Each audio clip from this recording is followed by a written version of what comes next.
So, naglakad po kami mga kaganang buhay, sobrang layo. Kasama ko po ang mag-asawang Zamora. Titingnan po namin dito yung mga baka namin sa farm, yung mga bagong panganak. Kasi bala ko pong bigyan sila ng mga upgraded na namin dito na mga bakang nanganak. Yung mga anak nila pag nawalay, paaalagaan ko po sa kanila. Kasi nakita ko po na may potential po silang magandang farmer na pwede nating matulungan. Sila, tinitingnan na nila yung ating bagong panganak na baka, mga babae. So, pwede natin pong paalagaan. Tapos, pag may barako po tayo na pwedeng magkasta, kakastahan para ma-upgrade po at ma-upgrade yung mga baka nila. Kasi nakita ko, mga native yung iba. Isang barako lang at saka isang inahin doon ang medyo na-upgrade na ng konti. So dito, pwede natin ibigay sa kanila. At may isang buntis ulit na nabili si Kabeng Winnie sa bakong. Tingnan ko po ang itsura nun. Baka sila na rin po yung aking paalagaan. Sayang din yun, mga kaganang buhay. Ito si Ron siguro ito, dumating. Sayang mga kaganang buhay yun, kaya pwede nating paalagaan sa mga farmers. Kaysa sa ipakatay natin, dalhin natin sa katayan, kawawa naman po ang baka, buntis eh.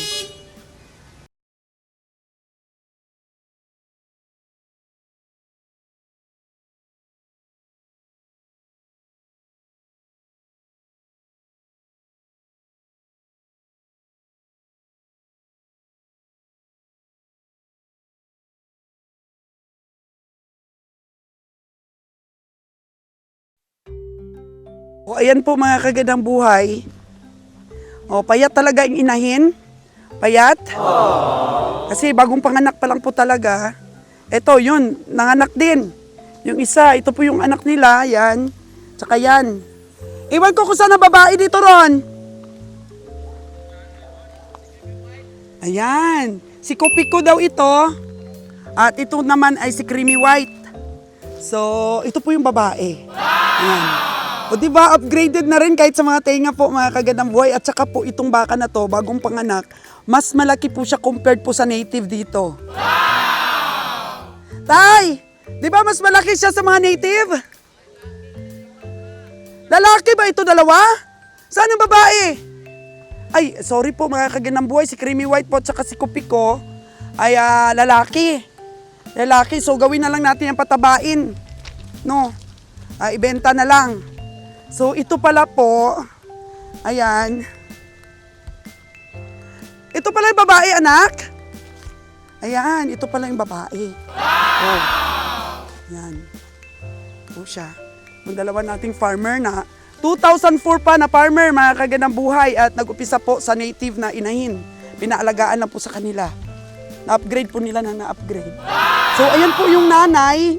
Payat lang po. Oh, pero malaki na rin po ang inahin yan. Kapag ka siguro napataba yan ni Jojo. Oo. Oo. Ayan po. Oh. Mga lalaki pala, Jo. Yung bagong panganak, Jo. Mga lalaki lahat. Ay, naku, puro lalaki pala, Ron. Oo. Puro lalaki. So sabi ko sa kanila, sana kung babae yun, bigay ko sa kanila. Ito pala yung babae, pero parang native ito, Ron, hindi naman. Native na native ito. May buntis na nabilis Kabeng Winnie dun sa bakong. Hindi rin ba magandang, gawing inahin na ibigay natin sa mga tao ba, pampugo? Mga native, oo. Native yan? Ito medyo malaki kasing porsyento dito na native. Ay, dito lang pala yung babae. Parehas ta aton to. Oo. Anang dugo ng porsyento para sa amon. O, di ba? Maliit ang porsyento lang. Siyempre, mga pagkatay lang yan. Talaga pinaanak natin dito. Yun sana, yun ang malalaki yung nanay. Pero lalaki pala. Lalaki ko. Lalaki pala yung anak dito. Akala ko naman babae. O, pagka pag napataba, malaking baka yan. Ito mga lubing tamil sa buhay. Oo. Sigurado pang nagtapan ng likod. Yan ay ating patatabain pagkat May anak na siya. So ito inano namin, nilinis. Yan, taniman namin ito ng asula. Mag-aasula kami dito. Ito yung masasakyan ni Kabeng Roger na nabulok na lang, ayaw ibenta. Nanginayang. Oo, nanginayang talaga siya Kasi ibenta. pundasyon yun eh. Oo. Ayan. So tingnan natin kung paano natin matulungan to farmers na to na magkaroon ng upgraded na inahin. Ayan. Ayun kasi yung isang materialist namin, no, si Red, ano yan? Red Sydney. Ayan o, Red Sydney yun. Sa DA yun ang galing eh. Medyo malaki-laki na gawing materialist ni Kabeng Roger.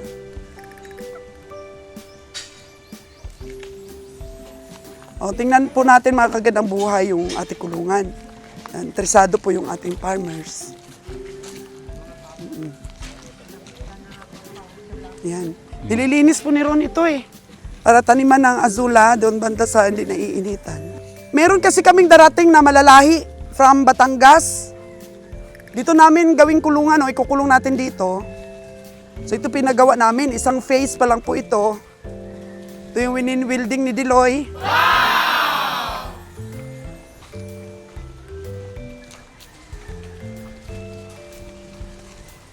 Yan na, malapit ang matapos.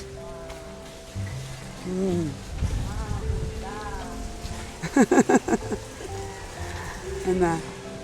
So, ayan, medyo patipid po yung gawa ni Kabeng Roger pero malaki na ang gastos nito, bro. Ito yung uso sa Batangas, bro, ng mga kulungan. Para di maulanan ang ating mga hayop. Ayos na yan. Oh. Okay yan.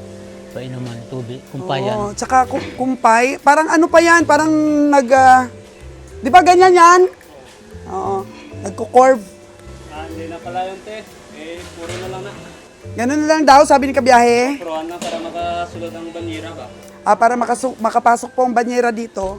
So, puruhan na lang. Ganun na lang, square. So, ano sa palagay mo, ka-farmers? May potential ba na medyo gumanda ang lahi natin dito sa ating project na to? Sigurado. Oo. Ano yung posibilidad. Kasi may ano na eh, may handa ka na na kulungan. Oo. Para sa baka mo. Kulang na lang yan, kumpay nila eh. Tama, yung tama. yung pagkain. So, yung sa'yo doon ibenta mo na yung mga native mo. Oh, binta ko yun. Palitan natin ng ano, ng puro na Brahman. Puro na Brahman talaga. Kahit isang babae lang muna, Umpisa sa isang tapos dito mo lang pakasta sa amin, pwede na. Pag nabenta mo yun, yung benta nun, ano mo, i-invest mo sa isang inahin, hanapan ka namin. Brahman. Pure. So, ang gagawin natin, para budget mo lang siya, yung hindi ba ready to kasta na. Yung maliit pa lang siya, yung bagong lutas. Kuhan Oo. ternira tawag yan, Oo. ternira. Kasi kung ready to kasta na, medyo mahal. Siyempre, ano yan, may malaki na yun. Kung ready to buntis na, Oo. malaki na yung katawan. Yung sa akin, yung kinuha ko, yung maliit. So, 3 babae yun, 1 lalaki. Eh, sabi ng iba, yung ano na, ready to kasta na madami. Sabi ko, malaki ang puhunan nun, dito lang tayo mag-upisa. Pwede naman natin mapalaki eh. Yan, dyan ako mag-upisa. Pagdating ng aking mga baka na yun, tingnan mo.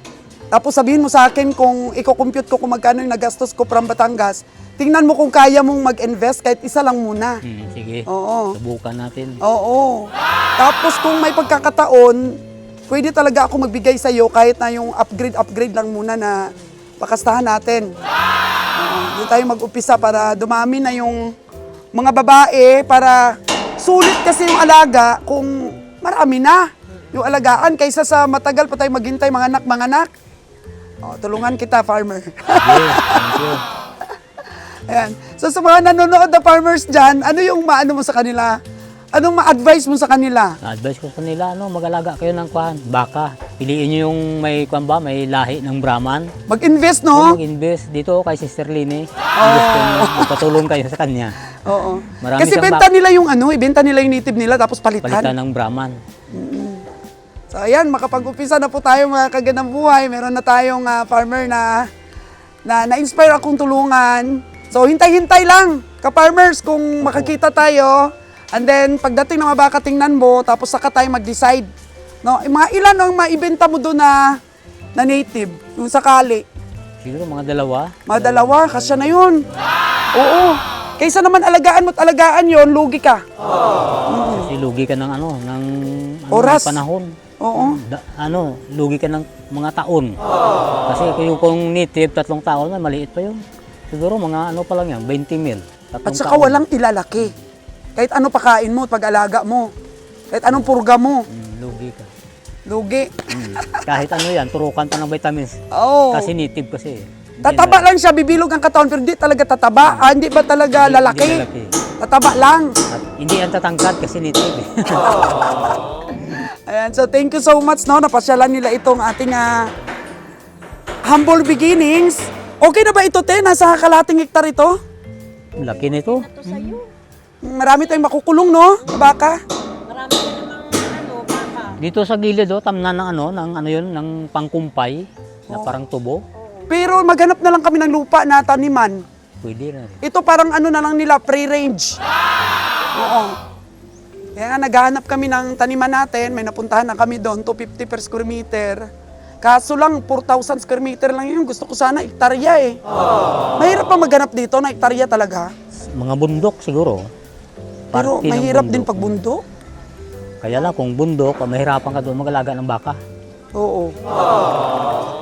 Lalo na yung katulad nito na may lahi, Brahman. Interesante kasi yan ng iba eh. Pag malayo, Oo, no? Pwedeng manakaw. pwede na kawin yan. Maganda dito, kuralan natin. Dito, lagyan mo ng bakod. Itong vlogs na to, makikita ng mga taga-Aklan dito sa atin, mga taga-Antique. Ma-inspire sila, hala, meron na pala tayong mapagkukunan ng malalaking baka. Kasi mula dito sa atin sa Aklan, hanggang Antique, mga native pa rin yung baka doon. Panglitsunin na matitigas. Mga native. Hindi katulad sa sa Negros o galing ng Cebu, Mindanao, Batangas, talagang malalaki ang baka. Sa sa pagkakaalam mo ba, kasi since 2024 yung pag-alaga mo ng baka, marami rin cattle racer dito sa atin. Marami din, kaya lang native lang nga yung baka nila. Siguro nawawala ng interest yung iba kasi nga di naman masyadong lumalaki. Matagal mapirahan. Tagal lumaki. Kaya marami nagsasabi sa akin, paano kami magkaroon ng baka ng tulad sa iyo? Sabi ko, punta kayo sa DE, magpatulong ka mo doon. Kaya sabi ko sa iyo, yung doktor diyan nagkasakit. Kaya naputol yung pag-EI. Sige, puntahan ko mamaya para kung ano't ano man, meron tayong agriculturist dito. Baka makatraining din si Ron, no? Mag-EI. Ayan, sige. Paturo na lang ako sa inyo kung saan ang bahay niya. Randy, no? Ang pangalan? Randy Francisco. Randy Francisco, puntahan natin. Shout out kay si Randy Francisco. Hanapin kita para ma-interview ka, matulungan pa natin ng mas higit pa ang mga farmers. So, kamusta naman ang performance ni si Randy? Ay, magaling yun si Dr. Randy. Marami yung natulungan dito. Siya lang yung doktor dito, veterinary, na hindi nagpalpak. Yung pag-iay niya talagang nabuntis yung mga baka dito at nakapanganak tulad lang sa amin yan. So, ibig sabihin, meron na ngayong mga upgraded na ganyan, o baka nabenta na ng mga farmers. Mayroon na. Tulad na sa amin, nakabinta na rin kami yan. Yung tinira namin, 2 lang, isang lalaki at babae. So malaki ang naiitulong talaga ng Department of Agriculture. So lumakas ang loob ko dahil baka makakuha din tayo ng suporta sa gobyerno. O ano pa yung maitulong ng gobyerno sa mga farmers. Gusto mo rin bang gano'n? Matulungan tayo ng gobyerno? Siyempre gusto natin para pati yung pamumuhay natin ma-upgrade din. Kasi doon sa Negros, yun ang pangunahin nilang income, yung pag-aalaga talaga ng mga hayop. Sana dito din sa ating lugar, ano? Dumami yung Brahman. So, itong interview ko na to sa'yo, tingnan natin after 10 years. Balikan natin yung interview natin na to sa iyo na nangangapa pa tayo, wala pang masyadong lahi. Kung after 10 years, ano nang kahinatnan, ano? No. O pag ganon, uumpisahan ko, after 10 years, ano na yung nakikita mo? Sigurado, marami ng baka dito na Brahman. Marami ang matulungan ng mga tao dahil sa iyo. Thank you sa pag-inspire sa akin. Kasi masarap din sa pakiramdam yung mga farmers, mai-inspire din ako na gawin pa yung mga kaya kong gawin para sa cattle farming. Thank you so much, ha? Salamat din. Titingnan po ng farmers natin yung Red Sydney po natin. Actually, mag-ina yan na binili ni Kabayang Roger sa DA. O yung mga matsura ba nila? May anak, hindi namin bininta yung anak. Ayan. Pero parang kulang pa sa pagkain, bro. Kulang sa alaga pa. Pero ano natin yan, i-program natin. Bata pa yan. Wala pa 1 taon yan. Bayi yan, babae. Wala pang 1 taon yan, bro.